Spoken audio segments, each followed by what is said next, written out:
Shalom co-member yang terkasih, senang sekali bisa kembali bersama Anda. Hari ini kita mau bahas lebih dalam ya, satu teks inspiratif yang Anda bagikan juga, judulnya Visi NDC, Pemuridan Relevan Berdampak Lingkungan. Ini dari materi NDC Revive tanggal 1 Oktober 2025. Kita cuma lihat bareng-bareng gimana sih visi sebuah komunitas, ini contohnya NDC ya, dirumuskan katanya sih berdasarkan arahan ilahi. Jadi bukan cuma ide manusia. Fokusnya jelas banget, pemuridan. Tapi yang relevan dan ada dampaknya gitu. Nah, landasannya itu di Matius 28, sama Habakuk 2 juga disebut. Oke, kita gali yuk, apa sih intinya dan relevansinya buat kita semua? Sumbernya ini langsung nunjuk ke Matius 28 ayat 19 sampai 20. Coba saya bacakan ya, sebentar. Karena itu, pergilah, jadikanlah semua bangsa muridku, dan baptislah mereka dalam nama Bapa dan Anak dan Roh Kudus, dan ajarlah mereka melakukan segala sesuatu yang telah kuperintahkan kepadamu. Dan ketahuilah, aku menyertai kamu senantiasa sampai kepada akhir zaman. Wah, ini jelas banget ya, ini fondasinya pemuridan. Murid Yesus dengan cara yang relevan, sehingga berdampak bagi lingkungan, itu bukan visi sembarangan loh. Mereka lihatnya ini sebagai kayak mandat gitu ya, dari Tuhan. Mirip-mirip pengalamannya Nabi Habakuk di pasal 2 itu. Oh, Habakuk 2 ya, menarik itu. Gimana kaitannya? Nah, yang menarik dari Habakuk 2 itu kan, Habakuk diminta Tuhan nulis penglihatan di loh-loh, jelas banget. Biar gampang dibaca, biar orang bisa lari gitu bawa pesannya. Ini jadi semacam analogi gitu loh, gimana visi gereja itu perlu difahami, dituliskan, terus dijalankan bareng-bareng dengan jelas. Bukan cuma strategi, tapi arah dari Tuhan yang perlu dihidupi gitu. Wah, keren penekanannya di mandat ilahi itu. Nah, sumber ini lanjut lagi, visinya NDC ini dipecah jadi 3 fokus utama. Yang pertama nih, murid Yesus. Maksudnya gimana tuh? Tapi ditekankan jadi murid itu kayak apprentice, magang gitulah. Artinya ya aktif niru cara hidup Yesus, gurunya, terus bertumbuh dalam ketaatan, ada buahnya kelihatan, karakter kayak kasih, rendah hati. Jadi ini proses pembentukan, perubahan, bukan cuma status doang. Oh, jadi lebih ke meniru secara aktif ya, bukan pasif. Oke. Ini nyambung banget sama amanat agung tadi ya, perintah Yesus yang terakhir itu.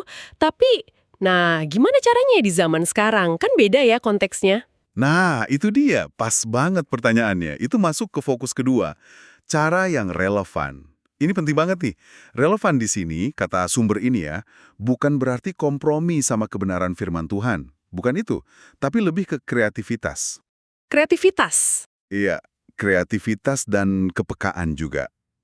Gimana caranya menyampaikan dan menghidupi Injil itu pakai bahasa, pakai media, pakai cara yang nyambung sama konteks hidup orang sekarang. Misalnya nyentuh isu-isu kayak kerjaan, hubungan, atau mungkin teknologi gitu ya, yang dekat banget sama kita. Betul, itu dia contohnya.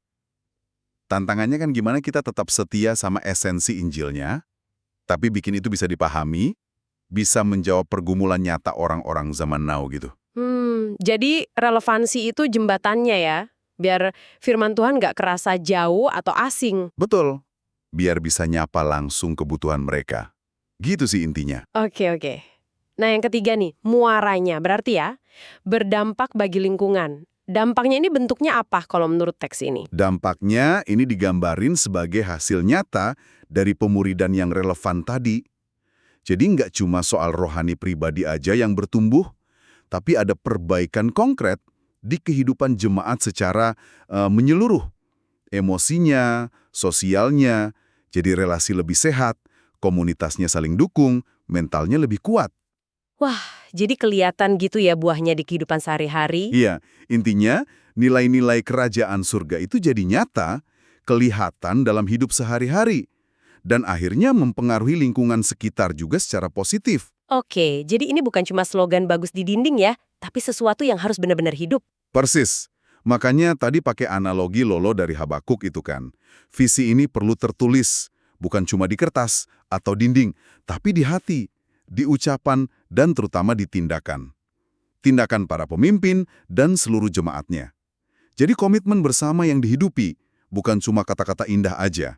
Jadi, kalau kita tarik benang merahnya nih, buat Anda yang lagi dengerin, visi semacam ini dimanapun kita ada, itu kayak panggilan ya. Panggilan buat hidupin iman kita secara aktif, relevan, yang akhirnya bawa perubahan positif buat diri sendiri dan orang sekitar.